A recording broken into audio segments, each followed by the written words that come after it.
सरकार ने digital personal data protection bill का ड्राफ्ट जारी कर दिया है और इस बिल में कंज्यूमर्स के डेटा प्रोटेक्शन के लिए कई अहम प्रस्ताव दिए गए हैं। इस बिल को सरकार संसद के बजट सत्र में पेश कर सकती है। क्या खास प्रावधान है, समझते हैं डिटेल में।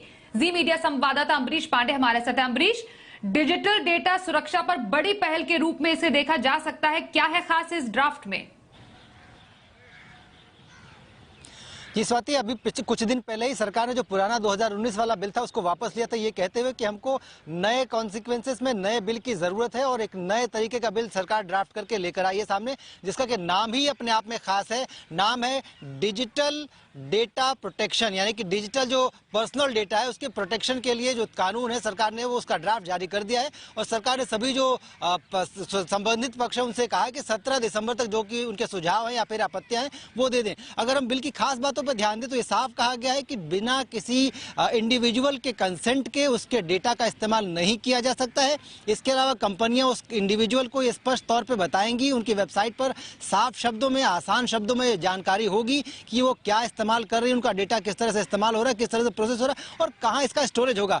स्टोरेज के लिए भी खास तौर पे सरकार ने मेंशन किया है कि इसका स्टोरेज सिर्फ या तो भारत में होगा या फिर भारत के जो मित्र देश हैं वहां पर इसका स्टोरेज किया जा सकता है। इसके अलावा अन्य कहीं करने पर सरकार उस पर पेनल्टी लगाएगी और जो पेनल्टी होगी वो सर्विस प्रोवाइडर का सर्विस जो है ब्लॉक करने तक की हो सकती है।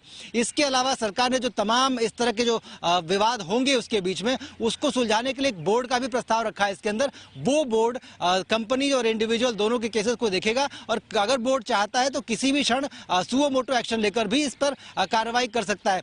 बोर्ड के पास ये अधिकार होगा कि वो कंपनी को किसी भी तरीके से समन कर सकता है। इसके अलावा 500 करोड़ रुपए तक की पेनल्टी जो है बोर्ड लगा सकता है। हालांकि सरकार ने यह प्रावधान जरूर दिया है कि अगर कंपनियों को कोई आपत्ति होती है तो वो जो हायर कोर्ट्स हैं देश की उन पर संपर्क कर सकती हैं।